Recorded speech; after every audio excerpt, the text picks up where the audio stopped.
K പൊന്മുടിയെ മന്ത്രിയായി സത്യപ്രതിജ്ഞ ചെയ്യിപ്പിക്കുന്നതിൽ നാളേക്ക് മുൻപ് തീരുമാനം വേണമെന്ന് സുപ്രീം കോടതി. ഇല്ലെങ്കിൽ കടുത്ത നടപടി ഉണ്ടാകുമെന്ന് മുന്നറിയിപ്പ്. പൊന്മുടിയുടെ സത്യപ്രതിജ്ഞ തടഞ്ഞ തമിഴ്നാട് ഗവർണറെ സുപ്രീം കോടതി രൂക്ഷമായി വിമർശിച്ചു. എന്താണ് ഗവർണർ അവിടെ ചെയ്യുന്നത് എന്ന് ചീഫ് ജസ്റ്റിസ് ചോദിച്ചു. പി ബസന്ത വിവരങ്ങൾ നൽകും. ബസന്ത, ഒരു സംസ്ഥാനത്തിന്റെ ഗവർണറോട് സുപ്രീം കോടതിക്ക് നിങ്ങൾ എന്തുകൊണ്ടാണ് ആ ഉത്തരവാദിത്തത്തിൽ നിന്ന് മാറി നിൽക്കുന്നത്? ആ തെറ്റ് ഒറ്റ ദിവസം കൊണ്ട് തിരുത്തണമെന്ന് കർശന സ്വരത്തിൽ പറയേണ്ടുന്ന സാഹചര്യം ഉണ്ടായിരിക്കുകയാണ്. ഇനിയിപ്പോൾ ഗവർണർക്ക് മുൻപിൽ മറ്റു വഴികളുണ്ടോ?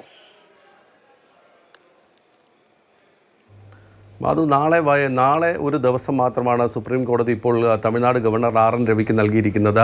കെ പൊന്മുടിയെ മന്ത്രിയാക്കി സത്യപ്രതിജ്ഞ ചെയ്യിക്കുന്നതിനുള്ള തീരുമാനം നാളെ വൈകിട്ട് കൊണ്ടെടുക്കണം എന്നുള്ളതാണ്. ഇല്ലെങ്കിൽ എന്ത് വേണം എന്നുള്ള കാര്യം ഞങ്ങൾ തീരുമാനിക്കും, ഇപ്പോഴൊന്നും പറയുന്നില്ല എന്ന് മാത്രമാണ് ചീഫ് ജസ്റ്റിസ് പറഞ്ഞത്. പൊന്മുടിക്കെതിരെയുള്ള അഴിമതി കേസിൽ ശിക്ഷ ഉണ്ടായിരുന്നു.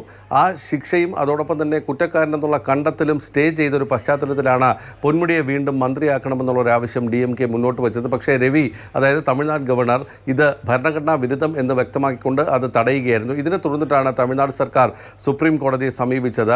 ഈ കേസ് ഇന്ന് ഉച്ചയ്ക്ക് ശേഷം പരിഗണിക്കുമ്പോഴാണ് ചീഫ് ജസ്റ്റിസിൻ്റെ അധ്യക്ഷതയിലുള്ള ബെഞ്ച് അതീവ രൂക്ഷമായ വിമർശനം തമിഴ്നാട് ഗവർണർക്കെതിരെ ഉന്നയിച്ചത്. എന്താണ് തമിഴ്നാട് ഗവർണർ അവിടെ കാണിക്കുന്നത് എന്നാണ് ആദ്യം ചോദിച്ചത്. മാത്രമല്ല, അദ്ദേഹത്തിൻ്റെ നടപടി ആശങ്ക ഉളവാക്കുന്നതാണ്. അറ്റോർണി ജനറൽ ഒരു കാര്യം മനസ്സിലാക്കണം, ഞങ്ങൾ ഈ ശിക്ഷ സ്റ്റേ ചെയ്തിട്ടുണ്ട്, അല്ലെങ്കിൽ കുറ്റക്കാരനെന്ന കണ്ടെത്തൽ സ്റ്റേ ചെയ്തിട്ടുണ്ടെങ്കിൽ അതൊരു സ്റ്റേ തന്നെയാണ് എന്ന് അദ്ദേഹത്തെ അറിയിക്കണം എന്നാണ് കോടതി പറഞ്ഞിരിക്കുന്നത്. നിങ്ങൾക്ക് ഓവർനൈറ്റ്, ഇന്ന് ഒരു ദിവസം, നാളെ ഒരു ദിവസം മാത്രം ഞങ്ങൾ നൽകുകയാണ് ആ തെറ്റ് തിരുത്താൻ, അല്ലെങ്കിൽ ആ തീരുമാനം മാറ്റാനുള്ള ഒരു അവസരം നൽകുന്നു. ഇല്ലെങ്കിൽ ഞങ്ങൾ വ്യക്തമായ വിധി പുറപ്പെടുവിക്കുമെന്നാണ് ചീഫ് ജസ്റ്റിസ് ഇപ്പോൾ വ്യക്തമാക്കിയിരുന്നത്. ഗവർണറുടെ നടപടിയിൽ കടുത്ത അതൃപ്തിയാണ് കോടതി രേഖപ്പെടുത്തിയത്.